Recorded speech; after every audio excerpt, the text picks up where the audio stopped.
Hello everyone, it's Shane Kanto, your Wasteland reviewer, and I'm here to review the new documentary on Broadway from director Oren Jacoby, and this is streaming on KinoNow through Kino Lorber, who I've gotten to see a lot of great films, and I loved this film.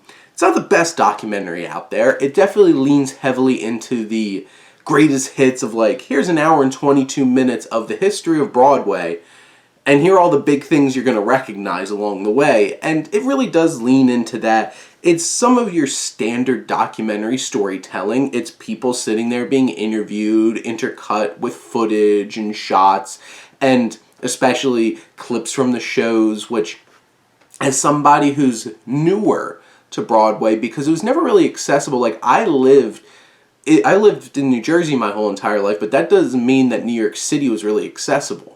It's an expensive trip into the city. It's an expensive trip to go to the shows. And that's really focused on in this film, especially I remember when Hamilton, their tickets were $1,000. Something ridiculous like that. And even cheap seats. It's not like going to a movie. It's a whole different kind of thing. And also, I'm a larger guy and very tiny seats. Very tiny. But I've been to a handful of shows at this point. I got to see Phantom, which I was very excited about because I love Phantom of the Opera, and they definitely talk about Andrew Lloyd Webber and the blockbuster musicals that started happening when he started coming onto the scene. I got to see Bronx Tale and School of Rock and Book of Mormon. Oh, I really wish that I got to see Book of Mormon with the original cast. That would have been really cool. But getting to see those shows and really appreciating what the live show experience is, I had a lot to connect with this film. And there's definitely a stacked group of people being interviewed here. You have Alec Baldwin, Christine Baranski, James Corden, Michael Eisner of Disney, because Disney became a big part of it, especially with Beauty and the Beast, and then The Lion King, which is still killing it, which I definitely want to see. You have Hugh Jackman and John Lithgow, Ian McKellen, Helen Mirren, Tommy Tune throughout, and there's just a lot of people that they talk to, big names who have a passion for this and a perspective on it. Getting to hear about Ian McKellen coming over and being an Amadeus on stage, which I love the films of so many of these shows, and it would have been so awesome to see. I would have loved to see Amadeus on stage, go back in time and see Ian McKellen in it.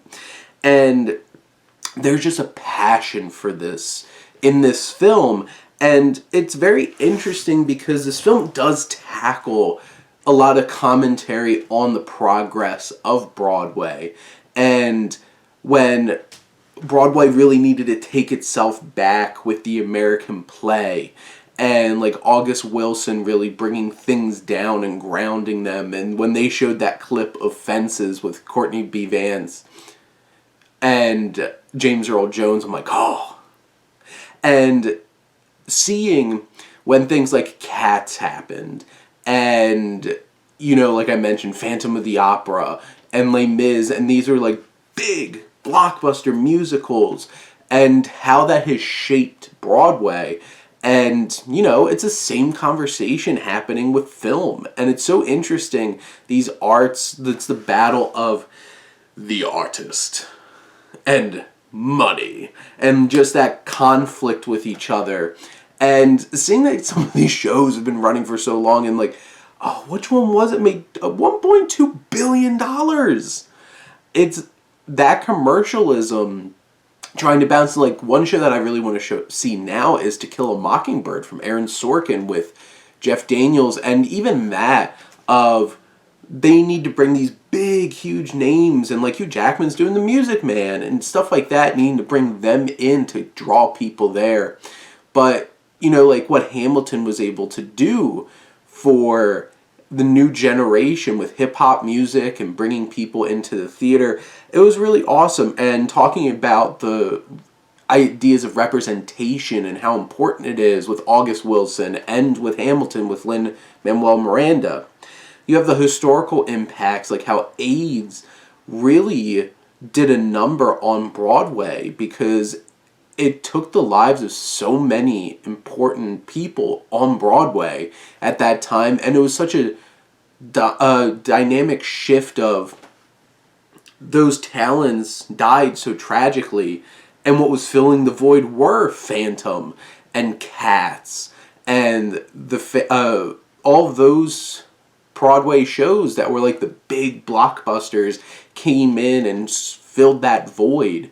And the balance of like true artists, and like they even, one of the people in this even was like, just theme park rides. I'm like, oh my god, it's the same exact conversation.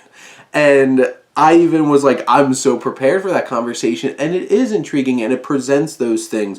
This doesn't get too in-depth about it, because this is only an hour and 22 minutes, and it's like running through the history of Broadway, but this is endlessly enjoyable and watchable and entertaining.